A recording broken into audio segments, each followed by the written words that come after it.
Sí, grabar sí, se ve perfecto. Se ve perfecto. Vamos entonces. Y doctor Juan Carlos, si puede ponerme como coanfitrión, pues no sé por qué me aparece A ver. para ayudarlo a cerrar micrófonos, que no me da la opción. A ver, espérate. Ujú. Y ahora sí comenzamos. Coanfitrión. Clic derecho. Ahí estás. Súper. Ahora sí. Súper, mire, excelente. Bueno, comenzamos, ¿cierto? Estamos... Mire el presente, por favor. 11:40. Muy bien. Pero Buen no se día. te ve, mire. No se te ve. ¿No se me ve? Buenos Ahora sí. días. Hola a todos, ¿cómo están? Esperamos que este día todos estén muy bien. Gracias por conectarse día a día. Hoy tenemos de nuevo la participación del doctor Juan José Mura. Esta sería la tercera charla en el módulo de catarata congénita y glaucoma. Hoy tenemos el tema de cirugía, perdón, de glaucoma infantil. Ahora sí. Hoy tenemos el tema de cirugía de catarata congénita y glaucoma. El doctor Juan José, solo para recordarles un poquito de su currículum, él hizo su fellowship de glaucoma en la Facultad de Medicina de la Universidad de Toronto en Canadá.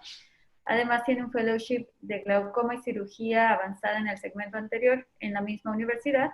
Tiene un magíster en Administración en Salud, Facultades de Medicina y Administración en la Universidad Católica de Chile y es docente del programa de formación y perfeccionamiento de oftalmólogos de la Sociedad Chilena de Oftalmología, además de ser docente adscrito al Centro de la Visión Clínica Las Condes.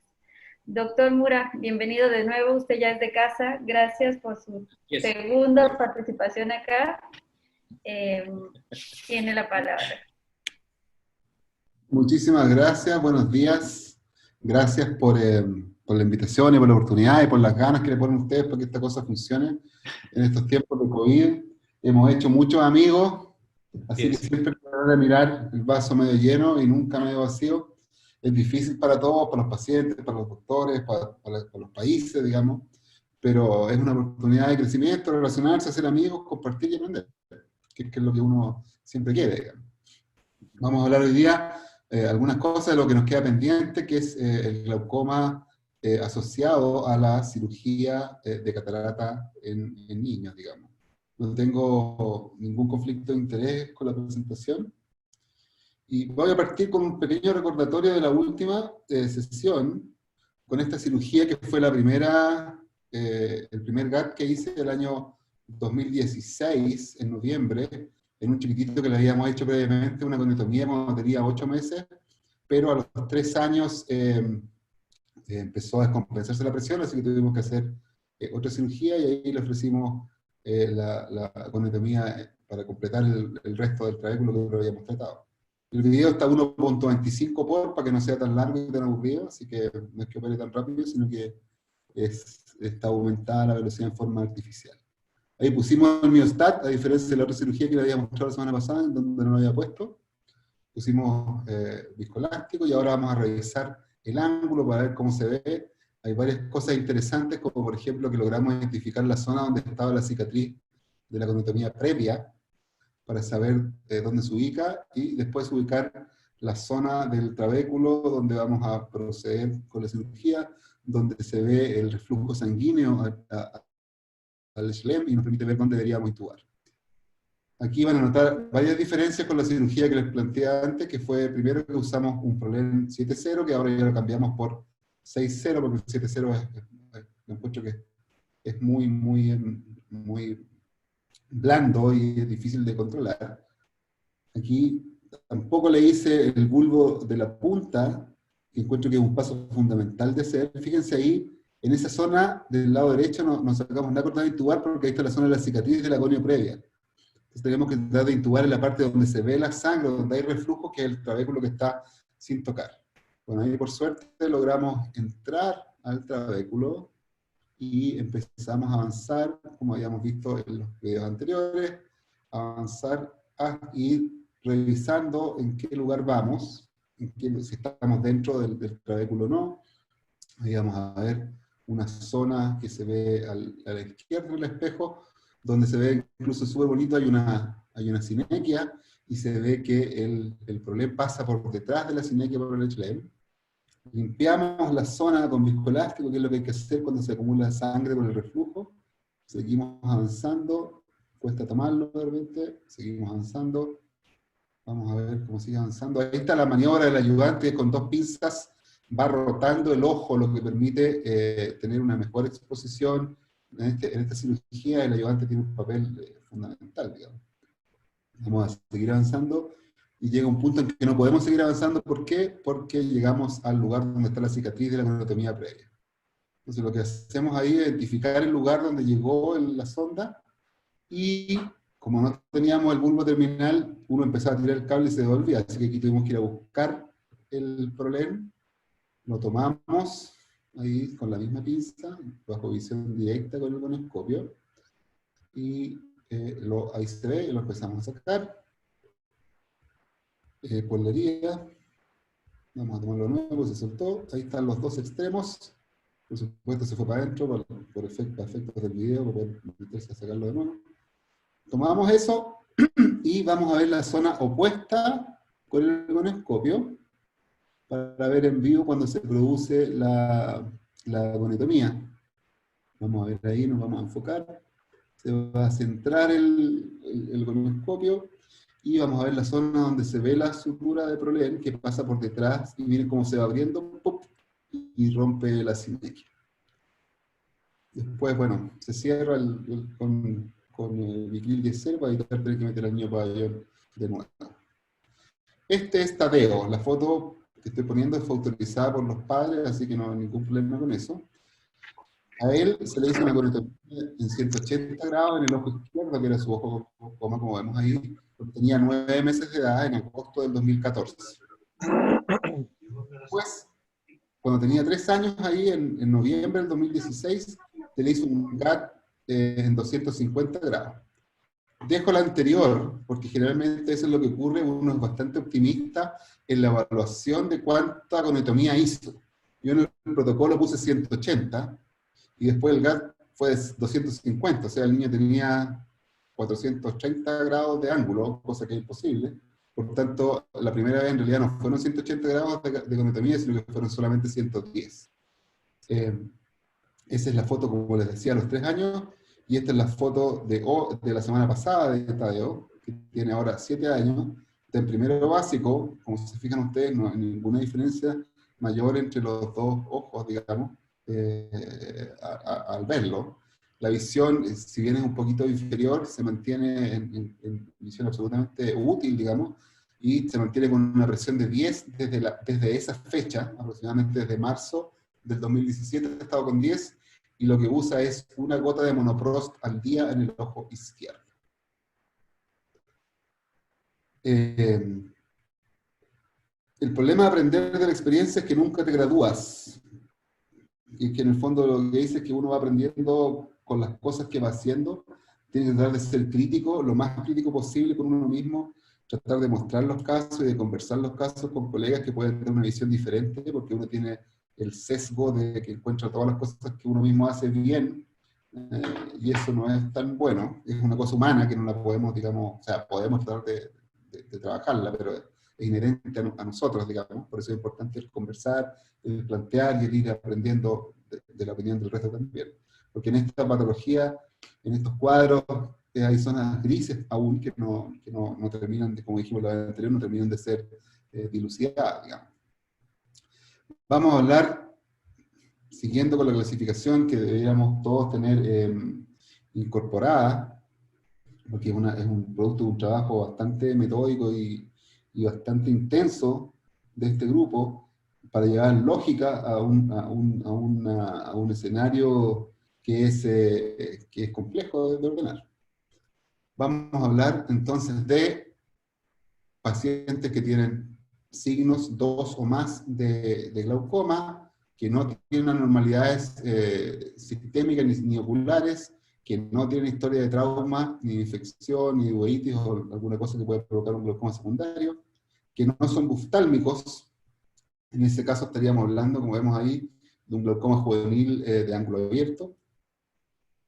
Esto es súper importante así como concepto, que es tratar de tomarle la presión intraocular a todos los pacientes. Yo sé que es difícil y que es latero y que si uno no tiene sospecha, en general no tomarla, es lo que uno generalmente hace, pero si hay cualquier índice de sospecha, cualquier cosa, tomar la presión y hacer un examen más dedicado y más profundo a los pacientes puede cambiar una vida en forma definitiva. Aquí estamos hablando de niños que tienen toda la vida por delante, entonces la responsabilidad de uno es mucho mayor. O sea, siempre hay harta responsabilidad en la vida de los pacientes, pero un niño que no ha vivido nada, el comprometerle esa vida futura le da una carga emocional y digamos, como médico, que es mucho más fuerte, digamos. Medir la PIO a todos los pacientes. ¿Por qué? Cuando recién salí de la beca, digamos, empecé a hacer consulta y uno de los, no los primeros, pero los 2 años de consulta menos me llegó este paciente, un paciente de 18 años que actualmente tiene 32, portador de una distrofia miotónica, llegó en silla de ruedas, que consultó por refracción. Y estaba desde los 11 años en control anual por refracción con una miopía progresiva. Y su declaración, digamos, al entrar fue: todos los años cambio los lentes, doctor, así que vengo a hacer mi revisión anual y que usted me los cambie todos. Estoy viendo un poco menos. Al examen tiene una agudeza visual de 20/100 en un ojo, mejor corregida, y de movimiento manos en el otro, una presión de 32 en el ojo derecho y 35 en el ojo izquierdo, una excavación de 0,9 en el ojo derecho y de prácticamente 1 en el ojo izquierdo, y un campo visual tubular. Se operó, se hizo una trabeculectomía con mitomicina de ambos ojos, que actualmente está controlando la presión, pero el paciente es legalmente ciego. Y esa es la forma dura de aprender, pero en general, pacientes que se presenten de esa forma, con una miopía progresiva, requieren un examen mucho más cuidadoso porque esta cosa existe. Si miramos, en general, el impacto de medir la presión en pacientes jóvenes, como en este estudio que se publica este año, en mayo, en el Journal de Glaucoma, 1 de cada 535 adultos jóvenes, examinados tenía la presión más de 21, y eso asociado a cerebro angular, hipertensión ocular, presión elevada secundariamente a algo, o glaucoma derechamente. Y dada la corta edad de los pacientes y el potencial para tratar y retrasar esta progresión, esto es absolutamente costo efectivo el dedicarle más tiempo, tomarle la presión y hacer un examen más cuidadoso. La incidencia del glaucoma en general es baja, pero como les decía, 2,29 es 2,29 por cada 100.000 de todos los glaucomas en los menores de 20 años, que es un número bastante escaso, digamos, pero el impacto que esto tiene en el futuro es lo que hace que uno debiera ser extremadamente cuidadoso. Como decía la doctora Pérez muy bien ayer, el iCare es un game changer, vino a cambiar el examen, vino a cambiar la necesidad del examen bajo anestesia, por ejemplo, y es una herramienta que es extremadamente valiosa y que permite, por solamente el valor del chupete que le pasamos a la niña, lograr que cooperen y poder tener una estimación de la presión que es bastante cercana a la real. El glaucoma juvenil entonces se presenta entre los 3 y los 20 años, en promedio a los 18,5 años, como el paciente que les conté al comienzo, en familias con historia de glaucoma juvenil entre los 5 y 10 años, no tiene predilección por sexo, en Estados Unidos más o menos 1 por cada 50.000, sin asociaciones sistémicas conocidas, que es parte de la definición, digamos, y autosómica dominante de alta penetrancia. En general es asintomático, como todos los glaucomas.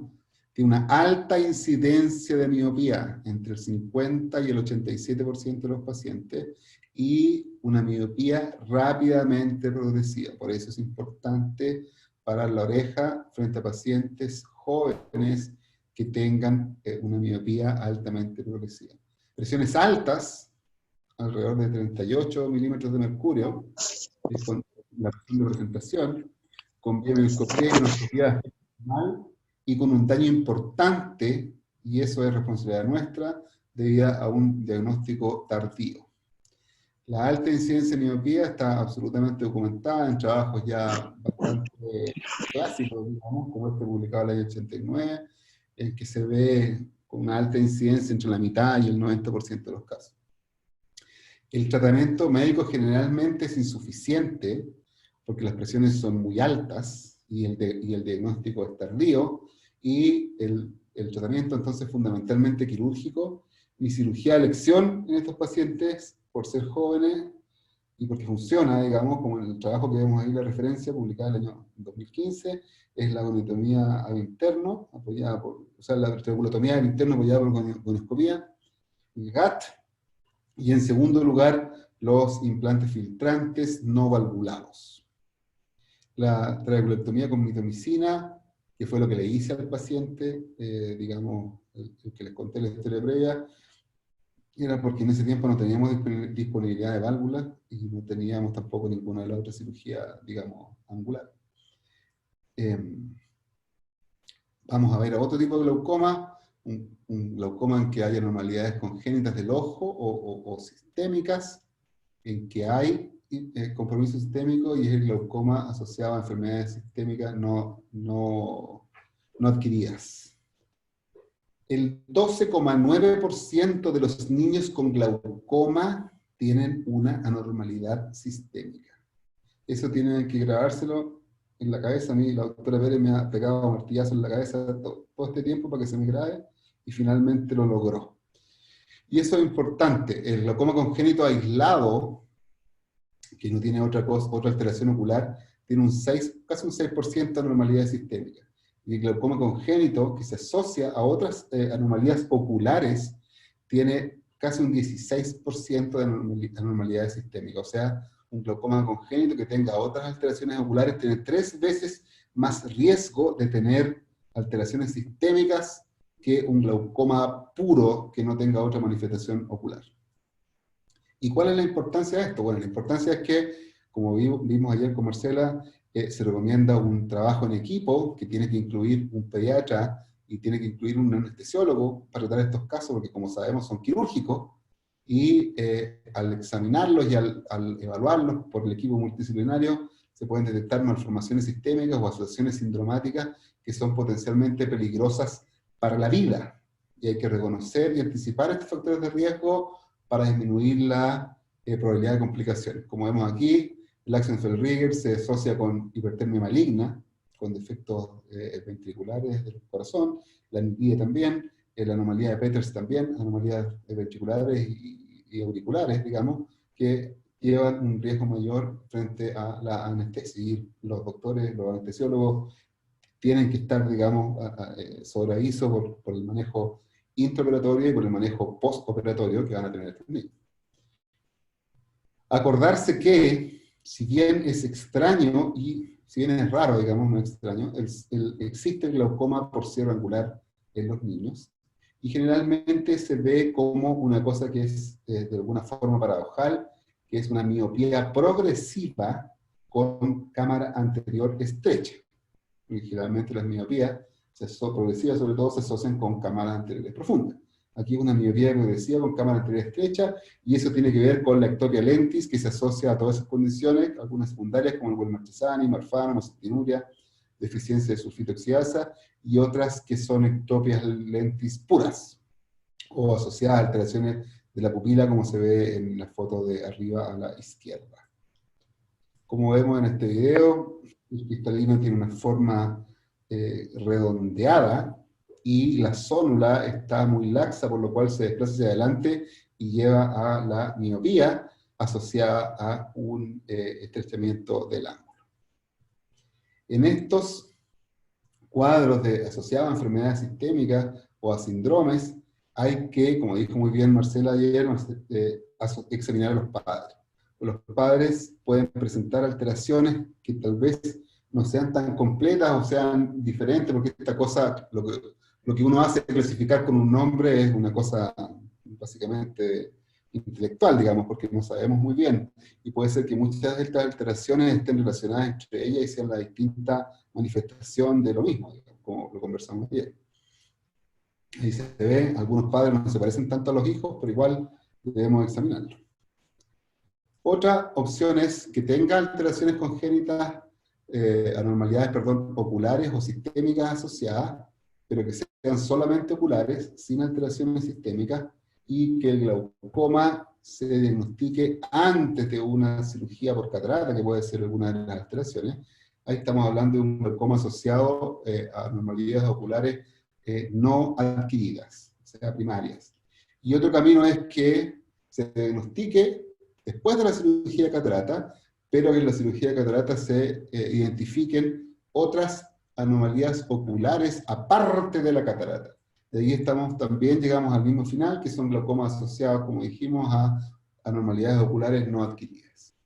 Y ahí tenemos, por ejemplo, este cuadro, que es la membrana congénita ocular iriana lenticular, que fue descrita en el año 86, que hay poquitos casos en el mundo, y se presenta como una membrana, como dice su nombre, que compromete la pupila, el iris cristalino, y por supuesto se asocia a gonodigenesis. ¿Por qué la pongo? Porque tuvimos un paciente con esto que nació, y generalmente estos bloqueos se producen después de nacido. Tuvimos un paciente que nació bloqueado, lo operamos cuando pequeñito, y le hicimos una vitrectomía en sector, y con eso ha logrado controlar la presión y mantiene un cierto grado de visión, a pesar de que la córnea está comprometida como en 2/3 o 3/5 de su superficie. Y el video era súper bonito, lo que pasa es que salió verde después cuando yo lo fui a editar, no sé por qué, falló el sistema y no pudimos grabar la cirugía, y todavía me acuerdo y me da rabia, porque esto seguramente no lo voy a volver a ver nunca más. Es absolutamente extraño de ver. Y ahí vemos las alteraciones angulares que se ven en esto, la tracción que se ve y el compromiso de la pupila. Otro ejemplo es la anomalía de Peters, en la cual siempre hay que buscar alteraciones sistémicas. Siempre hay que buscar alteraciones sistémicas en los Peters, especialmente en los casos bilaterales. 2/3 de los casos son bilaterales y 1/3 unilateral, y los casos bilaterales se asocian sobre un 70% como malformaciones sistémicas. Sobre un 70% de los Peters bilaterales se asocian con malformaciones sistémicas, y alrededor de un 40% en el caso de los unilaterales. Y en estos casos también hay que examinar a los padres, buscando presencia de signos de la patología. Otro ejemplo de glaucoma en la clasificación son glaucomas que no tengan anormalidades sistémicas ni oculares asociados y que tengan historia de trauma o de infección. Ahí estamos hablando de glaucomas asociados a condiciones adquiridas. No le peguen. Maltrato fue. Maltrato, sí. Shaken baby. Aquí hay que tener en cuenta el glaucoma esteroidal, porque los esteroides son medicamentos que se usan en los niños por muchas razones, digamos, dermatológicas, respiratorias, etc. Y hay que tener en claro que los esteroides orales, tópicos, intraoculares, endovenosos y nasales se asocian a glaucoma esteroidal. Las elevaciones de la PIO pueden llegar hasta 30 milímetros después de solo 2 semanas de uso de dexametasona tópica al 0,1%. Para que vean que es bastante importante y aparece con dosis que uno pensaría que no iba a ocurrir. Afortunadamente, y revisé ayer de nuevo, no hay reportes de elevación de la presión intraocular con inhaladores bronquiales, así que hasta el momento eso es bastante seguro de hacer.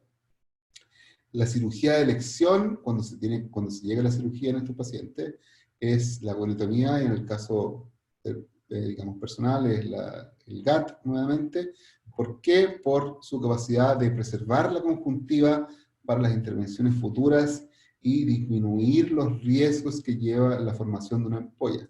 Recordemos que estos niños los vamos a operar por alrededor de esas edades y tienen todo ese tiempo por delante para tener una complicación relacionada a la ampolla. Por lo tanto, en los niños yo creo que si está la opción, tratar siempre de evitar la cirugía que tenga formación de ampolla, evitar tocar la conjuntiva y tratar de solucionar el problema interno. La cirugía, por lo mismo, en los glaucomas uveíticos va por el mismo lado. aquí la cirugía de elección va a depender, como veíamos una pregunta que surgió la semana pasada, la cirugía de elección va a depender del compromiso angular.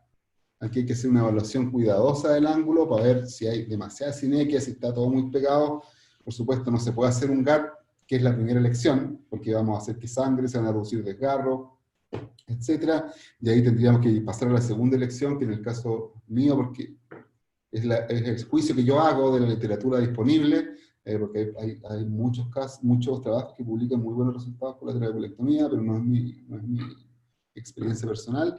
Es el tubo de drenaje, que puede llegar a tener un rendimiento de un 70% a 5 años en el caso de los tubos no valvulados.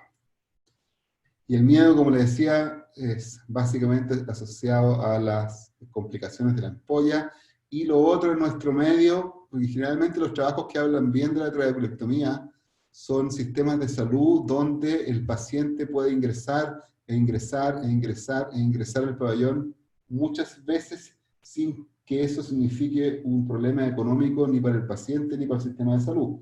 Pero el sistema de salud como el nuestro, el chileno, no sé cómo será el de usted, me imagino debe ser algo parecido, debe ser complicado tener que meter a un niño al pabellón para moverle los puntos, para cortarle los puntos, para revisar cómo están las suturas, etc. Entonces el manejo operatorio de este tipo de cirugía es muy complicado, básicamente porque son niños, se van a tener que tocar el ojo, apretar, a rascar, a jugar, porque tienen que hacer todas esas cosas que son las cosas que hacen los niños, y por las múltiples entradas al pabellón que ello implica.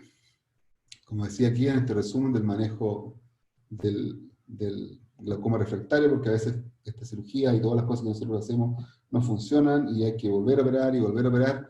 Esta revisión es súper interesante, que les puedo dar la referencia después. Ellos hablan de 5 puntos esenciales. El primero es el rescate de la trabeculotomía circunferencial en pacientes que no han respondido a urotomías o trabeculotomías previas. ¿Y eso por qué? Por lo que vimos en el comienzo de la presentación, que generalmente la goniotomía o la trabeculotomía no abarca todo el trabéculo tratable, y con la trabeculotomía circunferencial logramos alcanzar todo el trabéculo tratable, y con eso tenemos opción de efectivamente lograr controlar el glaucoma. Por otro lado, como vemos ahí, los tubos de drenaje no valvulados tienen una tasa de éxito mucho mayor en niños que los medicamentos valvulados, y mucho menor necesidad de uso de medicamentos para controlar la presión. Y los resultados de la seguridad y efectividad del láser micropulsado son bastante buenos. Falta todavía más información, faltan más trabajos, pero es una opción. Lo que tengo ahí en menos destacado son lo que conversamos de la trabeculectomía, y las razones son por las que les dije previamente. Y lo otro es la esclerectomía profunda no penetrante, que se hace en poblaciones específicas, como en Middle East, pero que no se compadecen con lo que uno observa en el resto del mundo, y eso hace que sea un poquito observable, por decirlo de alguna forma. Finalmente llegamos a lo que nos trae, que es, o no, todavía no sé, son niños que tienen anormalidades congénitas o sistémicas, que no tienen compromiso sistémico, sino que solamente tienen alteraciones oculares, y que el glaucoma es diagnosticado después de la cirugía de catarata, pero no tienen otras anormalidades oculares aparte de la catarata. De ahí estamos hablando finalmente del glaucoma que se asocia a la cirugía de la catarata congénita, que en sí mismo es una cosa apasionante y que nos preocupa mucho, digamos, que todas estas cosas son de baja frecuencia, pero esta tiene una frecuencia relativamente alta. Vamos a hablar de algunos conceptos generales que vamos a ir desarrollando uno a uno. Primero, algunas generalidades, como decir que, y eso todos los que operamos y vemos niños, es de difícil manejo, con una incidencia de hasta el 41% en seguimientos largos de hasta 5 años. Estos niños tienen, si se asocian a otras condiciones oculares como como está en otra parte de la clasificación, como vasculatura fetal persistente, microcórnea, microftalmia, tienen un pronóstico que es mucho peor que los que tienen solamente la catarata sin ninguna otra alteración, y eso hay que tenerlo claro. Y lo otro es que tiene una curva bimodal, en que hay un tipo de glaucoma de ángulo cerrado, que es de comienzo precoz, que es en las primeras semanas, y una glaucoma de ángulo abierto, que es de comienzo más tardío, y se ve en entre 4 y 12 años, y que es el que afecta a la mayor parte de los pacientes, entre un 75 y un 94%. La temporalidad es una cosa importante de saber, y esto sí que hay que grabárselo a fuego. La cirugía durante las primeras 4 semanas de vida tiene 12 veces más riesgo de desarrollar glaucoma. Hay que evitar la cirugía durante las primeras 4 semanas de vida, porque el riesgo de tener glaucoma es infinitamente más grande que si esperamos después de ese tiempo. Y aquí es importante volver al concepto que dio ayer la doctora Pérez, que es que hay que manejarse con la edad corregida del niño, como se ve ahí. La edad corregida es la edad gestacional del nacimiento más la edad cronológica menos 40, que es el embarazo de término. Eso no da la edad corregida. Por ejemplo, este niño nació a las 28 semanas y empezó con el cuento a las 16 semanas. O sea, tiene en el fondo 44 semanas menos 4 semanas, menos las 40 semanas que hay que restarle, tiene una edad corregida de 4 semanas. O sea, hay que esperar, porque ahí podríamos haber dicho, operemos las 4 semanas, pero el niño habría tenido 32 semanas, todavía no habría nacido. Y ahí el riesgo se pasa para el lado de las 12 veces más. Sí, es importante, la explicación estuvo pésima, pero lo importante es tener el concepto que hay que corregir la edad, si uno no lo puede hacer como yo, pedirle a alguien más que lo corrija, para poder plantear el momento ideal para la cirugía. La inflamación en los niños es un concepto, es uno de los problemas más importantes. En esto se comportan absolutamente distinto a los adultos. No son adultos chicos, sino que aquí se volvieron locos, digamos, porque se inflaman mucho más. Y las cosas que sabemos es que en ellos el tratamiento antiinflamatorio intenso y prolongado después de la cirugía es muy importante para reducir el riesgo de glaucoma. El ojo de los niños tiene una mayor reactividad tisular, por lo que tiene un mayor riesgo de respuesta inflamatoria y formación de sinequias después de la cirugía. Esta técnica, que está publicada por el doctor Ventura el año 2014, es muy buena. Nosotros la hacemos de rutina, que es la inyección de triamcinolona, como vemos ahí, previa formación de una burbuja en cámara anterior, con lo cual la triamcinolona queda en contacto con la zona trabecular, donde se forman las sinequias y llevan a la forma temprana del glaucoma. El manejo quirúrgico y la antiinflamación temprana y la vitrectomía han hecho que cada vez tengamos menos, afortunadamente, cada vez tengamos menos glaucoma de la forma de ser angular, que es por un manejo no tan estricto y no tan entusiasta, digamos, de la parte de antiinflamación. Esos autores detectaron en adultos, flare en cámara anterior con lentes intraoculares en el surco hasta 2 años después de la cirugía.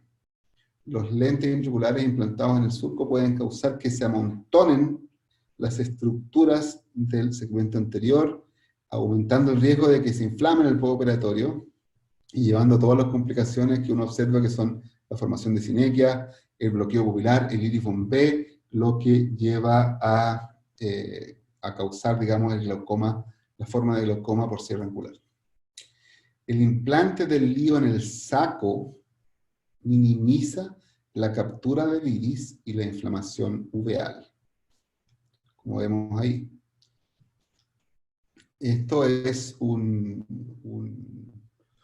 una serie fotográfica que muestra una técnica que es poner el lente en el saco y después capturar la óptica en la rexis posterior. Con eso, el oscurecimiento del eje visual, el glaucoma y la inflamación fueron comparables después de 12 meses de observación. Como se ve ahí, esa es la rexis anterior, y ahí está el lente capturado, la óptica capturada, abotonada, digamos, en la rexis posterior, con el lente en el saco. Lo interesante de esto a mí es que en el trabajo, si bien es un trabajo súper chico, son muy pocos pacientes, los pacientes que se hizo de esta forma no presentaron glaucoma, ni ninguno de ellos. Esto es discutible, miren ustedes, porque también se puede poner el saco, perdón, el surco y capturar bien antiinflamado, bien operado, bien limpio todo, y capturarlo en las dos rexis. Pero para mí, si uno lo puede hacer, poner el lente en el saco, que es la posición que uno debiera hacerlo, con eso respetamos las estructuras angulares, y capturarlo en la rexis posterior, por lo que vamos a disminuir el riesgo de glaucoma por la disminución de la inflamación y las alteraciones de la barrera. Un estudio en adultos encontró que, estamos hablando de adultos, son cosas indirectas, yo lo sé, para que no me reten, digamos, pero la reacción de cámara anterior es menor cuando se realiza la captura del lente en la rexis posterior versus cuando se deja el lente en el saco con las dos rexis, con la rexis anterior y posterior presente. Hay menor inflamación, que es una cosa que nos interesa, especialmente en los niños que sabemos que se inflaman más. Aquí vamos a ver la importancia del uso de azul de tripán. Este video está a 3 por, ahí está puesto abajo, para que no digan que yo me pongo los videos para que aparezca operando más rápido. ¿Por qué es importante la atención con azul de tripán? En este caso una catarata blanca, y hay que hacerlo, pero en general en los niños, aunque no tengan cataratas en que uno podría hacer la rexis, digamos, sin azul de tripán, es que produce un cambio en la elasticidad de la cápsula, y eso es súper importante para poder hacer el manejo de la rexis. Aquí lo único que les quería mostrar era que uno debiera entrar teóricamente con la aguja aspirando ya antes de penetrar la cápsula. El riesgo de bandera argentina en los niños es súper bajo, dado por la elasticidad que tiene la cápsula anterior, así que por ese lado no es un problema, pero de todas formas uno debiera tratar de disminuirlo. Y como vamos a ver aquí, al hacer la rexis, el tener el azul tripán puesto permite un mejor control. Igual las rexis en los niños son complicadas porque siempre se tiende a ir, siempre por su elasticidad, hay que estar haciendo en forma permanente una maniobra de Little. En el caso de este niño, el ojo tendía a irse hacia arriba, por lo que el viscoelástico, como ustedes ven, se sale por la herida. Entonces finalmente lo que empezamos a hacer fue, pusimos una cánula de viscoelástico por la paracentesis, y con esa cánula de viscoelástico en la paracentesis hicimos la contracción, y cuando el viscoelástico salía por la herida, la iba poniendo más viscoelástico con la misma cánula, y con eso logramos estabilizar, digamos, la cámara anterior, y poder hacer una rexis del tamaño que se había planificado. Ahí está el trabajo donde se habla de los beneficios del uso del azul de tripán para disminuir la elasticidad de la cápsula y poder tener un mejor control de nuestra rexis y del tamaño que queremos lograr. Hay mucha gente que les gusta, y lo encuentro súper bien, que les gusta hacer estas cosas con el biyector. A mí personalmente soy un artesano, digamos, no un artista, un artesano. Me gusta hacer las cosas manuales y tener yo mucho más control de lo que está ocurriendo. De repente el biyector pega unos mordiscos y pasan algunas cosas que no le gustaría que pasaran. En cambio con la pinza, para mí me representa un mucho mejor control. Aquí tenemos otro video en que ya tenemos la rexis anterior, como se ve ahí, tenemos la cápsula teñida con azul, ya la catarata está afuera, y esas dos luces que se ven reflejadas al fondo es el reflejo de las luces de la córnea en la cápsula posterior. Fíjense ahí que cuando pincho la cápsula posterior desaparecen las luces. Voy a pinchar ahora, desaparecen las luces. y empiezo a inyectar viscoelástico en el espacio verde. Fíjese que se forma como una especie de tienda. Y después se forma una burbuja por delante de la apertura y una burbuja por detrás, como una especie de reloj de arena, como se ve en el dibujo que está arriba a la derecha. Eso va a permitir hacer la rexis con seguridad, pues la fase anterior del vitrio está separada de nuestra zona de trabajo por viscoelástico. Ahí, nuevamente, tomamos la cápsula posterior con su grosor de 9 micras y empezamos a hacer la rexis con esta pinza especial, digamos. A esa parte ya el ojo se inclinó un poco, así que no se ve muy bien, pero ya vamos a reposicionar el ojo y vamos a poder ver con mayor detalle la rexis. Y fíjense ahí que ya se ve clarito la rexis posterior, digamos más o menos la mitad, digamos. Ahí vamos a seguir con el rasgo de rexis. Hay que tratar de hacer varias tomas. Mientras más tomas hagan, es mejor porque hay más control. Y como ven, no hay vidrio, no se ha tocado el vidrio, está todo muy tranquilo. No hay presión, nada. Seguimos, fíjense ahí está la cápsula posterior arrugada. Seguimos con nuestro trazo de rexis, se ven todos los detalles, digamos, ahí. Uno piensa aquí que va a terminar y no termina nunca, porque como es elástica, siempre se tiende a ir hacia afuera. Fíjense, yo dije, ya estamos, no estamos. Y creo que esta es la última tirada antes que se separe, y ahí está. Y logramos completar, entonces, exitosamente la rexis anterior y posterior, sin tener todavía tocado el vitrio. Y aquí pasamos al punto 4, que es súper importante también, que es el manejo del vitrio. Para prevenir el glaucoma de ángulo cerrado, esta es digamos, maniobra. Al realizar una capsulotomía posterior y vitrectomía anterior, como una estrategia de rutina en la cirugía de catarata de los niños menores de 5 o 6 años. Y el razonamiento detrás de esto es que hay que remover el andamiaje que representa la cápsula posterior y el vitro anterior, sobre el cual las células epiteliales cristalinas pueden migrar y provocar esta opacidad. Esta es una revisión súper buena de estudios randomizados y controlados, publicado en el Acta Oftalmológica del 2018, en que ellos, al hacer un análisis sobre 1.306 trabajos que revisaron, llegaron a 11 que cumplían con los requisitos para poder ser parte del metaanálisis. Recomiendan realizar la vitrectomía durante la cirugía de catarata congénita como un hecho de la causa. Así que eso debe ser parte de la cirugía. Ya no existen dudas, digamos. Y mi recomendación es usar vitrector de borla posterior, a menos que tengan el FACO de última generación, que tienen cortes altos y que trabajan más o menos parecido a los vitrectores de segmento posterior. Aquí vamos a ver un video también que está en velocidad aumentada, creo que 3x, me parece, para ver la vitrectomía, que tiene que ser, como ven ahí en la pantalla arriba, son mis parámetros para la vitrectomía en niños, corte alto y bajo vacío y bajo flujo de aspiración para no provocar tracción en la base de vitrea ni en la retina. Hay que hacerlo tranquilamente, darse el tiempo, que como vimos, los niños es más difícil que los adultos volver a entrar al pabellón por el riesgo de las múltiples entradas para el desarrollo neurosensorial, etc.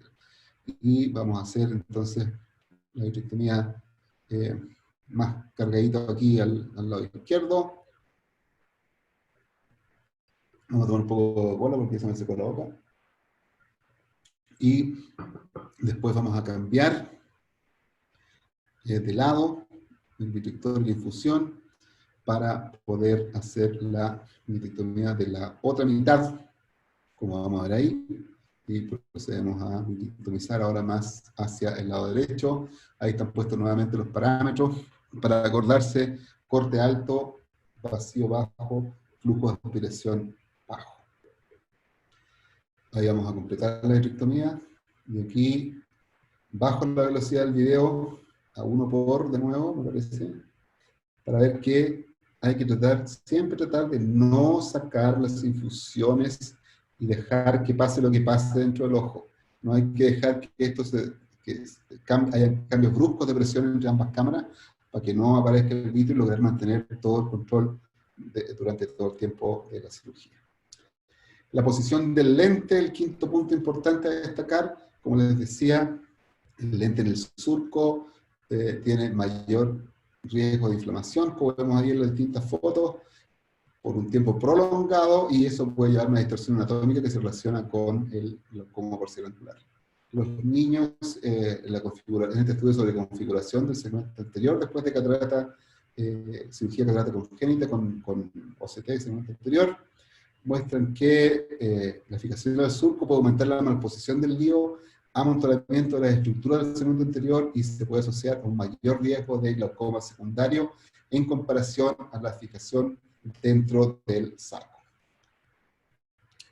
Lo mismo que hemos conversado recién, lo he mostrado previamente, la elección para mí en este momento es poner el lente en el saco y capturar la óptica en la rexis posterior por el hecho exclusivo de que no está descrito, de los trabajos que hay sobre esa técnica, no está descrita la presencia de glaucoma en esos niños. Y llegamos a lo más controversial, diría yo, número 6, que es la edad del implante. Estos trabajos son súper buenos para seguirlo, que es el Glaucoma Related Adverse Events Infant FAK Treatment Study, que tiene varios informes. Aquí estamos viendo como parte, son 114 pacientes, entre 1 a 6 meses que se randomizan entre lente de contacto o lente intraocular, 57 por cada lado, y que muestran una prevalencia de glaucoma en lente de contacto de 5%, y en el caso de los lentes intraoculares del 12%, y a los 5 años en los lentes intraoculares sube al 20%, y estos son los factores de riesgo que se identificaron. Menor edad al momento de la cirugía tiene más riesgo de glaucoma, un 3.2 de hazard ratio, y el menor diámetro corneal también aumenta el riesgo de glaucoma con 2,5 veces. Aquí hay este otro estudio, corrección de faquia durante la infancia, de los 5 años, que muestran que no hay ningún beneficio visual al implantar un lío en cirugía de catarata unilateral en niños menores de 7 meses. Los niños que se les implantó un lente menores de 7 meses tuvieron más efectos adversos y requirieron más recuperaciones para despejar el eje visual. O sea, los líos en los casos unilaterales debieran ir en pacientes mayores o iguales a 7 meses de edad.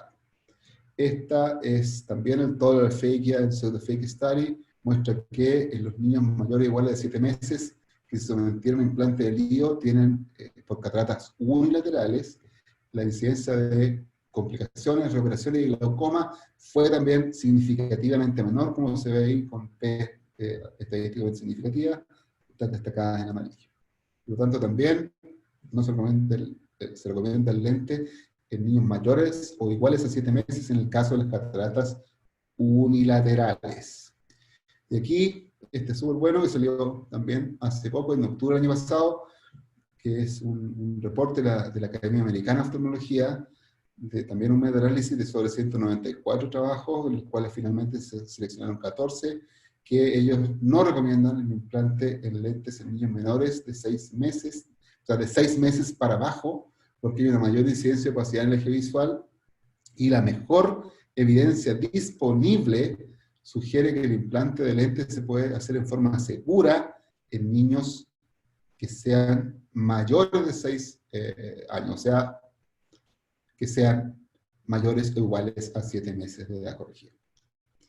Como resumen, podríamos decir aquí que la terapia antiinflamatoria intensa y prolongada es absolutamente primordial. Jamás cirugía de catarata antes de las 4 semanas por las 12 veces más riesgo que tienen de ser glaucoma.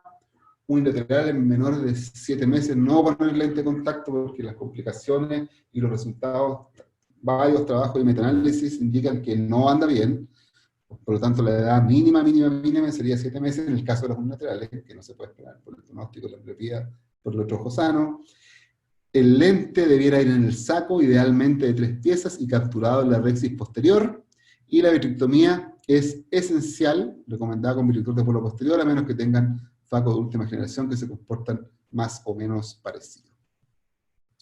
Quiero dar las gracias especialmente a Mirel Rincón, y por supuesto al jefe, que es el doctor Izquierdo, por su preocupación y el cariño que le han puesto a esto en estos tiempos, digamos, de COVID. Es súper importante tener instancias en que nos podamos agrupar, podamos conversar y podamos crecer y aprender. Así que muchas gracias de verdad por su esfuerzo y por la dedicación y por las ganas que le ponen a este cuestión. Muchas gracias a ti, Juan, por participar. La verdad que tus charlas son súper interesantes y gracias nuevamente por estar aquí con nosotros. Pues ya estamos repletos de preguntas, Juan. ¿Estás listo? Vamos, que se puede. La primera vez que se pone la garganta. Bueno, ahí tu plan de quirúrgico, ¿no? Ahí que vi en tu exposición, primero para ti es el GAT, de todas maneras, Sí. después dispositivo de drenaje y después trave, ¿no? Como que ha cambiado un poquito la proyección quirúrgica, ¿no? Antes como que primero era trabeculotomía incompleta, ¿no es cierto? Trabeculotomía incompleta porque no existía el GAT, y después era trabeculectomía, y Así después es. dispositivo de drenaje, ¿no? Mira cómo ha cambiado todo yéndonos directo a AVE interno. Sí. Yo creo que la descripción de la coniotomía es fantástica. O sea, la cirugía, estamos volviendo a volver al futuro, digamos. Estamos volviendo a hacer lo que se planteó como primera solución, que era la más lógica. Si tú lo pensáis, la más lógica es esa. O sea, remover el problema. Así El es. problema es ese, el problema es el trabéculo. Y aparte de eso, tiene varias otras implicancias que, en general, la comparación entre los niños y los adultos en el rendimiento de cirugía debe pasar por otras cosas que nosotros generalmente los que hacemos más adultos no la craneamos, digamos, es que es el ojo del niño, claro, tiene glaucoma y está colateral y todo, pero es un ojo que está nuevo. Así es. Está de paquete, tiene meses, o un año, o 2 años. Entonces todo el sistema de drenaje está bien. No está cerrado, colapsado, enfermo, etcétera, como se ven los pacientes con glaucoma primario de ángulo abierto adultos, digamos. Que ahí, claro, a veces tú le decís un GAT y no funciona, porque el sistema está malo. Pero en el caso de los niños, el ojo está nuevo. Entonces, si nosotros rompemos la resistencia, digamos, de la malla que da hacia la cámara anterior, todo el resto de ahí para atrás tiene una muy alta probabilidad de estar funcionando bien. Por lo tanto, quirúrgicamente y desde el pensamiento, digamos, es una excelente solución. Y además, hacerlo así evita que toquemos la conjuntiva y poner en riesgo a eso, porque igual uno puede hacer excelente cirugía y todo, y hay gente que lo hace súper bien, mucho mejor que yo, miles de personas, pero igual el tener una ampolla ahí representa un riesgo, si no lo podemos negar. O sea, el uso de una mitomicina que tiene que ser importante en estos niños porque cicatrizan mucho, o sea, hay que ponerle mitomicina con ganas, digamos. Si no le ponéis mitomicina, es mejor no lo parís, digamos. Y eso se asocia un riesgo mayor de la ampolla porque, como digo, tienen toda la vida por delante. Y los niños, claro, tú le dices, no te toques el ojo, pero los niños son niños, los niños juegan, se mueven, te fijáis, pelean, sacaron a cornete, o sea, ¿cómo se dice? A combo y se puede pegar el ojo y esas cosas los adultos no están tan expuestos, digamos. Porque es parte de ser niño. No digo que se tienen que agarrar a combos para ser niños, pero es más frecuente. Hay que tener experiencia también en eso, creo. Juan, y cuando pasas a dispositivo de drenaje, el no valvulado, para ti en estos niños, ¿tú te vas a 250 o 350? En general, como tienen ojos más grandes, 350. Ok. 250 creo que no he puesto nunca. Me he puesto solamente 350.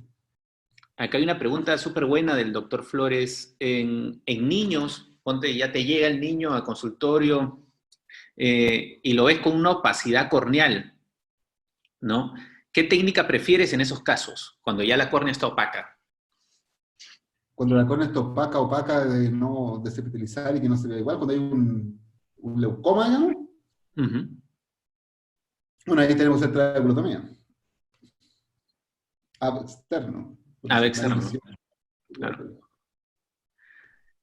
Idealmente se puede tratar de hacer, o sea, si tú me preguntas a mí qué es lo ideal de hacer ahí, lo ideal de hacer ahí es hacerlo con eye track, o sea, tener la Sí, sonda iluminada para poder dar la vuelta en 360 y hacer una trabeculotomía en 360. Este es el ideal, digamos, y funciona sí. súper bien.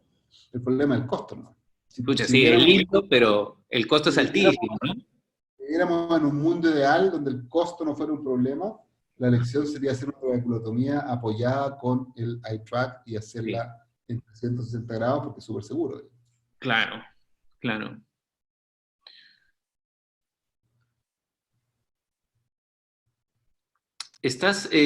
La ciclofotocoagulación como que la pones en cuarto lugar o quinto.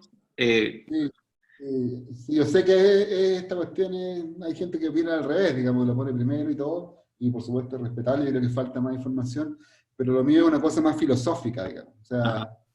sea, se me está saliendo una me vomite, aquí estoy enfermo con el ojo. Es el estrés, el encierro. Sí. Eh,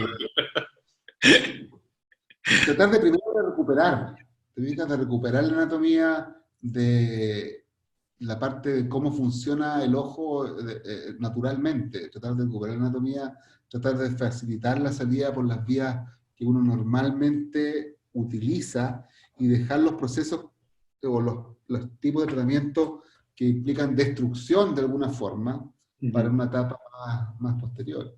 Yo creo que los adultos se justifican más las cosas destructivas, pero los niños hay que tratar de mejorar o de facilitar que funcionen los sistemas, digamos, normales. Claro, Por eso restaurar todos los sistemas de drenaje, ¿no? Que por es eso lo prefiero ideal. facilitar y dejar la destrucción para el final, digamos. Ah, también hay otra pregunta acerca, que muy bien lo pautaste, acerca de la edad y el lente intraocular, ¿no? O sea, mayores de 6 a 7 meses sí colocas el lente intraocular, pero si es menor que estos, eh, la No, faquia, ¿cómo la has visto en esos pacientes? lo que pasa es que ahí los datos son menor si no tiene 7 meses, no lente por ninguna causa. Mm, Porque toda la evidencia actual que tenemos, porque somos, a pesar de que uno haga las cosas y todo, tratamos de ser científicos y la evidencia actual dice que en niños menores de 7 meses, las complicaciones, la visión, la presión, la incidencia de glaucoma, todas las cosas que tienen ahí, son peores. ujú, ujú. Lo de los 7 meses estamos hablando de niños con catarata unilateral. ¿Te fijas? Porque ahí el equilibrio entre la presión y el riesgo de ambliopía es súper fina, porque como conversábamos ayer, o sea, claro, tú decís el nervio óptico es lo más importante, porque si el nervio no funciona, pero si tenemos un nervio óptico con excavación 0,3 visión de 20/400, Sí, claro. tampoco estamos haciendo nada, digamos, o sea, ahí es Es. lo mejor. Hay papás que uno sabe que van a funcionar bien, que le van a poner lente de contacto y que la visión le van a poner todo el pino, pero hay papás que no, entonces uno ahí tiene que ver también, conversar con ellos, plantear la situación. Uno ve cada vez más gente que uno le dice, llega a la consulta, el niño se empieza a subir arriba del escritorio y a saltar, a tirar los lápices, las fichas, y papá le dice, ya, pues, Juan Carlito, pórtese bien.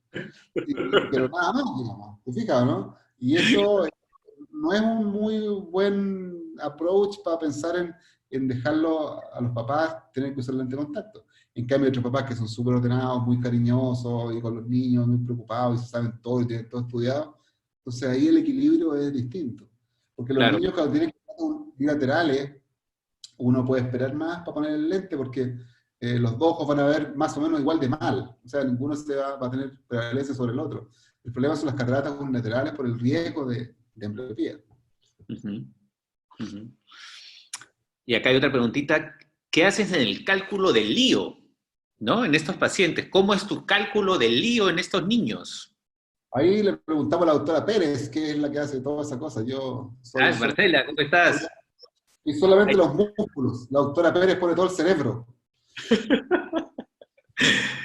Marcela, Eh, por favor, ilústranos.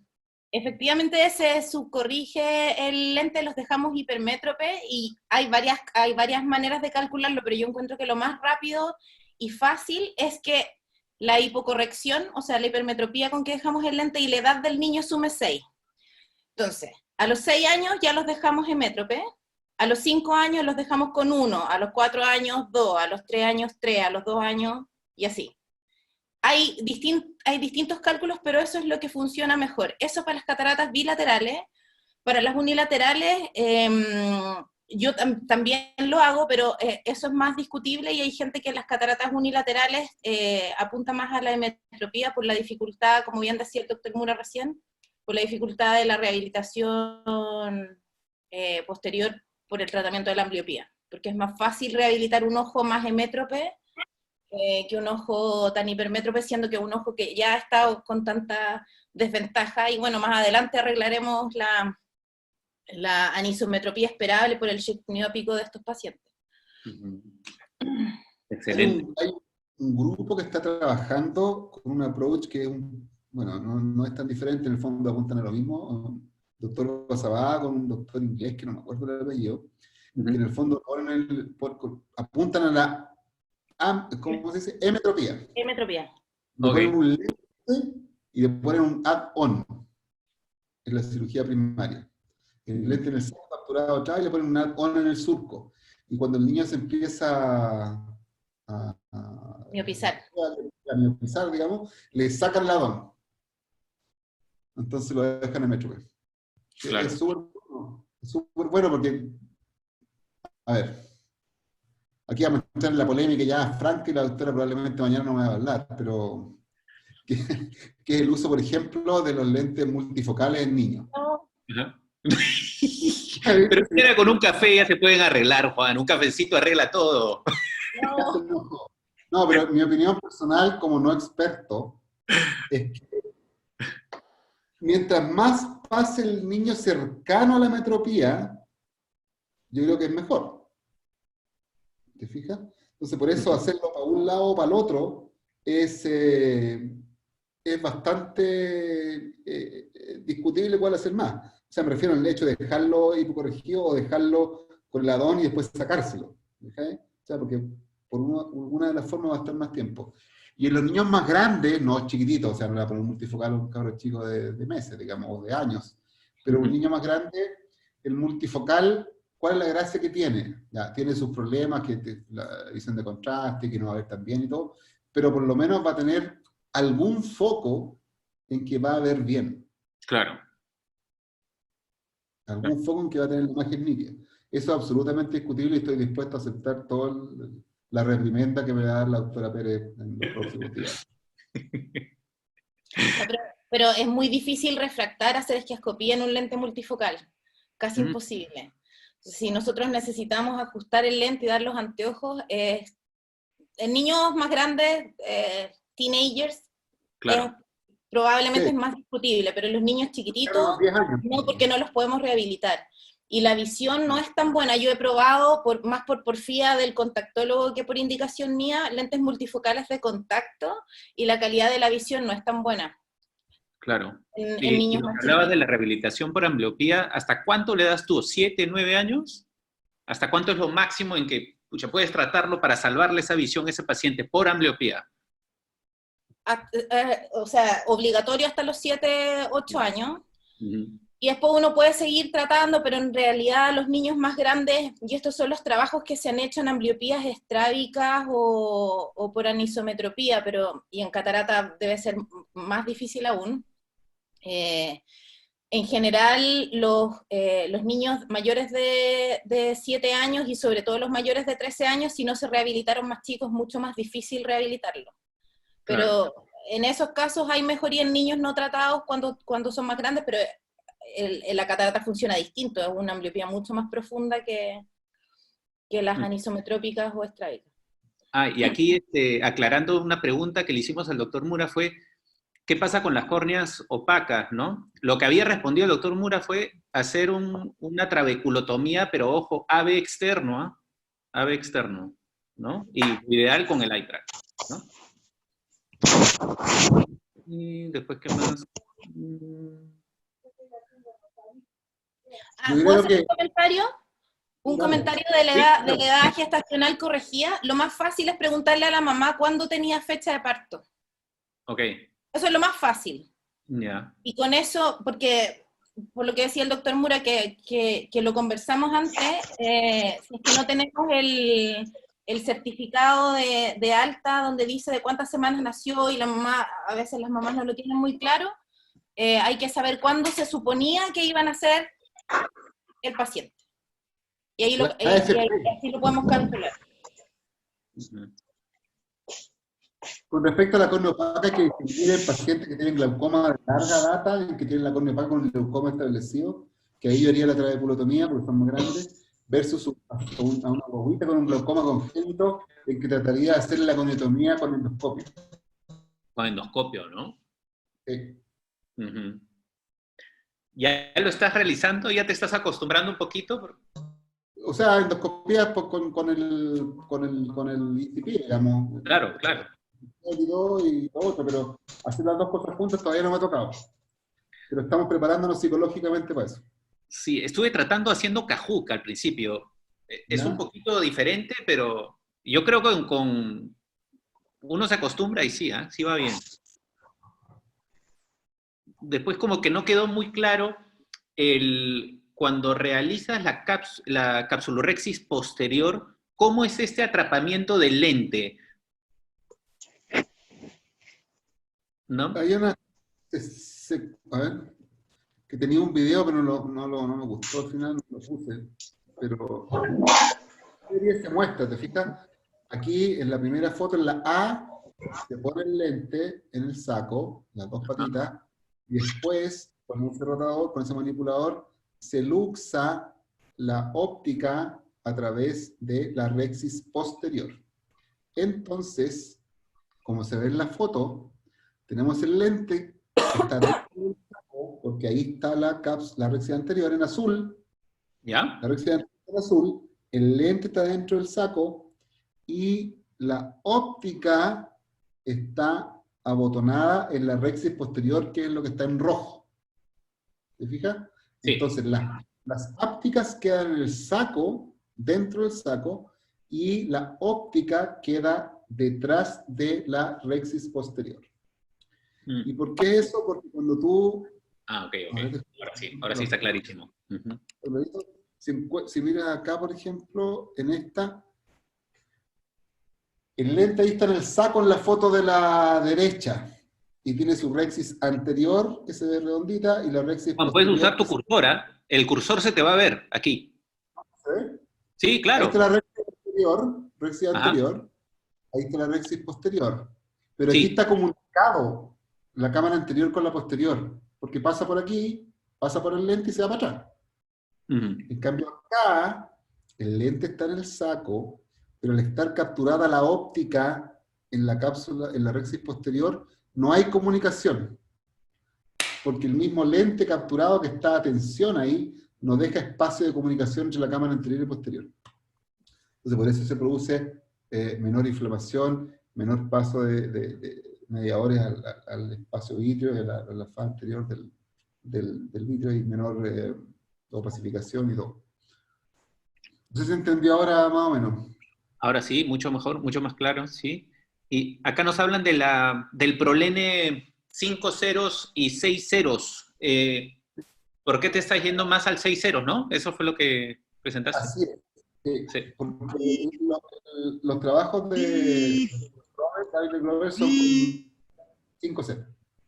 Sí. Yo partí con 7 ceros, probé con 5 ceros, pero yo que tengo todas las posibilidades de estar equivocado, encuentro que para mí es más incómodo el 5-0 porque lo encuentro que es muy rígido. Encuentro que es muy rígido. En cambio el 6 a mí me queda perfecto porque lo siento mejor, digamos. Lo puedo manejar mejor, no se me complica, no se me dobla. Y ustedes vieron los videos que la mayor parte de las veces, bueno, como está en anatomía el 80%, logra intubar en 360 y tener un súper buen tratamiento. Para mí el 5 de repente es un poco muy rígido. Pero lo he tratado de hacer, lo he tratado de hacer con 5. Y no me ha gustado las veces que lo he tratado de hacer. Me he bajado de nuevo el 6. ¿Y te ha pasado en el momento de hacer esta trabeculotomía que se ha obstruido en algún lado y lo coloques por el lado opuesto? Sí, ¿lo tengo acá o no? ¿El otro? No me acuerdo. A ver, déjame ver las presentaciones para mostrarlo, porque a lo mejor había alguien que no estuvo la vez anterior. Keynotes, los con niños. Aquí, creo que es este, no. Creo que es este, sí.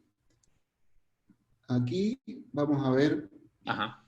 Aquí lo paso. Hay que acordarse que el 20% de las veces el SLEM no es continuo. Sí. Tiene algunas zonas donde no está, digamos, donde hasta ciega, cosas así.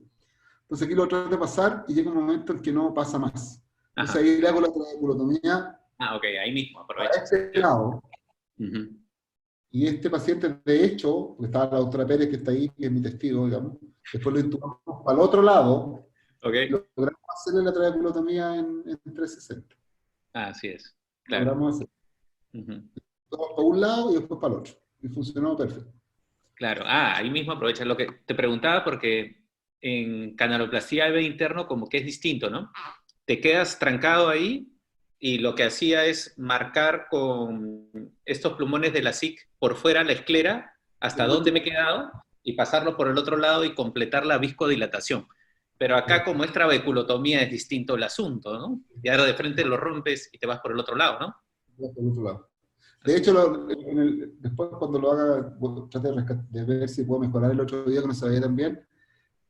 Empezamos a intubar hacia el otro lado y después miramos con el econoscopio y vimos que la punta salía ya, quedaba como libre en cámara anterior. Porque como Claro. estaba abierto el SLEM, producto de la primera mitad que habíamos hecho, llegamos al final. Así que estuvo súper bien. Se logró hacer los 360 también.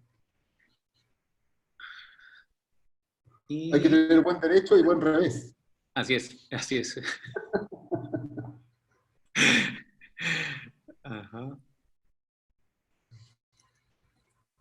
Claro, ya hemos resuelto casi todo. A ver, ¿qué dice? Experiencia de lío en casa Morcher.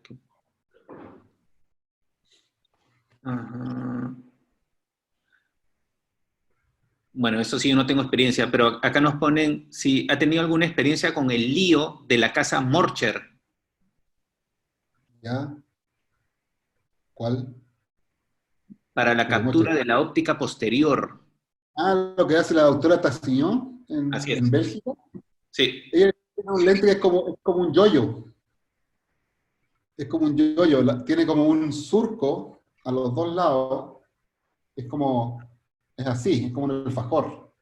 Entonces pone las dos rexis, las pone en la cintura de este lente. Y ella tiene súper buenos resultados, pero que yo sepa, nadie más usa el lente. Solamente la doctora Tassignón. Ok. Eso Sí, no no. significa que sea malo, pero Ah, no, ojo, claro. aquí vamos a ver si lo puedo buscar. Pregúntele algo a la doctora para yo buscar el lente mientras tanto, Súper. para mostrárselo, porque igual es interesante de ver. Yo tenía un comentario de la Rexi. Ah, Cuando se hace la Rexi en los niños, acuérdense de nosotros que rehabilitamos a los pacientes, porque puede haber capsulofimosis, entonces si nos queda la pupila muy chica, es difícil refractar y hacer el examen de fondo de ojo que hay que hacerle de rutina a estos niños. Y hubo una pregunta de el uso de azul tripán para teñir la cápsula posterior. La verdad es que yo no lo he usado nunca y cuando salió acá la pregunta en el chat lo busqué y hay un paper egipcio en que ellos han usado azul tripán para la cápsula posterior y para teñir la cápsula posterior y reportan que al igual que con la cápsula anterior mejora como el control de la rexis, pero personalmente no tengo experiencia, tampoco lo he visto hacer. Puede ser algo interesante tal vez a intentar en algún caso después, doctor Mura. Y otra pregunta que quería comentar es, y que es una discusión entre la gente que opera cataratas pediátricas, es no hacer vitrectomía. Es decir, hacer la cirugía, hacer la captura del lente en la rexis posterior, y teóricamente hay trabajos que dicen que no se pacificaría la faz anterior del vítreo, pero la verdad es que hay una discusión desde qué edad se puede hacer esto.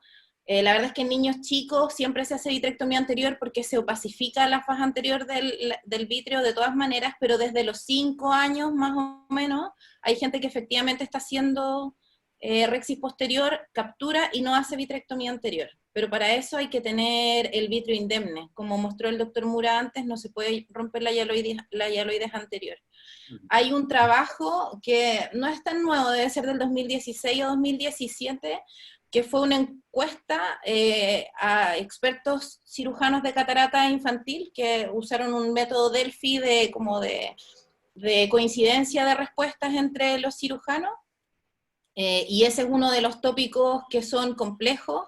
En la última academia también hubo una sesión en que se le preguntó a los expertos en catarata pediátrica, y en eso no hay consenso. Y en general no se está haciendo en los niños más pequeños, siempre se hace vitrectomía anterior. Pero desde los 4 o 5 años, dependiendo a quién uno le pregunte, podría efectivamente abotonarse el lente y no hacer la vitrectomía.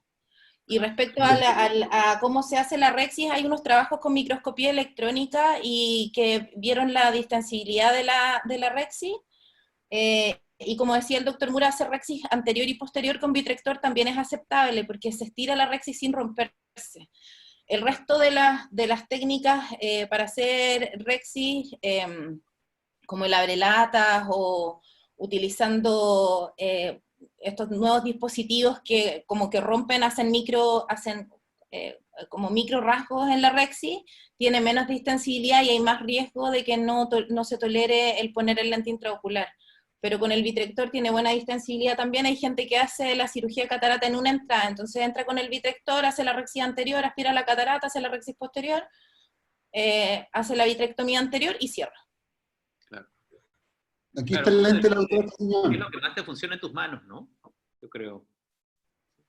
¿Perdón? Y yo la rexis posterior la hago con vitrector, la anterior la hago con micropinza y la rexis posterior la hago con vitrector. Ahí está. A ver, un poquito distinto. Y ahí está el lente, ¿no? Ese es el lente de la doctora Castañón. Como ven, es como un ovni que tiene un surco aquí. Entonces después las dos cápsulas se capturan en ese surco que está cruzado. ¿Te fijas acá? Es uno así y el otro para acá, como para darle mayor sostén. Entonces con esto se supone que esto también se hace sin vitrectomía, con rexis posterior. Se supone que las células se capturan aquí, no tienen para dónde salir. A diferencia de que esté el lente ahí con el saco indemne, digamos, que puedan seguir y crecer por detrás. Aquí se supone que quedan como por fuera de todo. Ella es la doctora Castañón, que es la que inventó el lente y lo presenta todos los años en el europeo. Súper. Y acá hay una pregunta importante que a los que hacemos GAT nos sucede siempre en adultos, ¿no? Que es, el GAT es muy distinto a la canaloplastia en el sentido del manejo del reflujo sanguíneo, ¿no? En el momento que tú haces GAT, tiene más riesgo de sangrado en el posoperatorio, ¿no? Entonces, la pregunta es más o menos, ¿cuál es tu manejo para evitar que suceda esto en el posoperatorio y meterlo a sala y hacerle un lavado de cámara anterior? ¿Tú dices niño? Sí. Los niños sangran. Pero, ¿cuál es tu manejo para que no suceda, más bien? O sea, que suceda lo menos posible. En general, lo que hago es, dejamos que no quede solamente un acuoso, sino que dejarle un poquito de viscoelástico dispersivo. Ajá. Y una burbujita de aire, que nunca es malo el aire. Pero en general, con cualquier cirugía que uno le haga a los niños, goniotomía, trabeculotomía, GAT, tubos, lo que sea, tienden a sangrar mucho más que los adultos, porque recordemos que los sistemas están mucho mejores. Entonces, el colapso y la fibrosis de todo el sistema colector y la conexión con la vena acuosa es directa. Entonces, claro, sangra más. O sea, es mantener tu cámara anterior lo más tensa posible y tener paciencia en el posoperatorio. Así es. Pero en general, uno lo ve muy bien en los niños, porque cuando tú formas la cámara, una vez que ya tienes el ojo cerrado y todo, formas la cámara y el ojo se tensa, muy rápidamente se ponen con la presión baja. Y eso es como una forma de saber cómo se va a comportar en el postoperatorio. Porque en los adultos, de repente, cuando uno hace GAT y rellena la cámara anterior con BSS, y el ojo sigue duro por un rato mucho más largo, o definitivamente como que no le baja la presión. De ahí uno como que sospecha que la cuestión no va a funcionar tan bien. En cambio, hay otros pacientes que uno le pone el BSS y rápidamente la presión baja y el ojo se pone más blando. En los niños en general, uno le pone y se ponen blandos siempre porque está todo bueno. Claro. O sea, del esquema hacia afuera, digamos. Entonces, por eso es importante tratar de mantener la cámara, porque el riesgo ahí es que la cámara se aplaste, ¿no? Y como decían ustedes también, cerrar estas incisiones, pero con Vicryl, ¿no? Para ya no entrar de nuevo a sala y quitarle el nylon. ¿Qué Vicryl están usando? ¿Qué número? ¿9 ceros, 8 ceros, 10 ceros? 10 ceros. Kenau. Perfecto. Súper, súper, súper. Yo creo que hemos resuelto casi todo. A ver. Sí.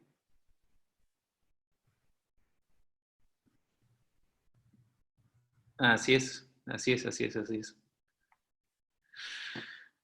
Bueno, muchas gracias de verdad por participar nuevamente a los dos. De verdad ha sido súper grato tenerlos. Ha sido siempre conversando al final de las charlas también, que me parece, como les decía al principio de la presentación, súper bueno. Y nada, agradecerles a los dos por hacer y completar todo este glaucoma congénito que es de muy difícil manejo. Y ha sido súper entretenido pues tenerlos a los dos y llenarnos de todos estos conceptos buenos para manejar a estos niños en el futuro. Muchas gracias por su participación, espero verlos pronto, de repente hacer otro webinar sería algo bonito, y nada, que estén seguros en sus casas, y muchas gracias nuevamente. Muchas gracias por la invitación y muchas gracias por la puesta en escena, por la preocupación, por las ganas, por todo. Gracias. Gracias, Marcela. Gracias, Juan. Un abrazo. Y un aplauso para los doctores, por favor.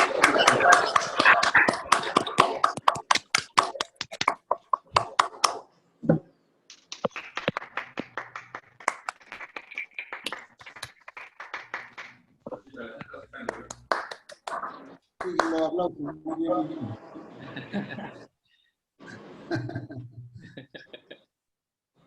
Gracias a todos.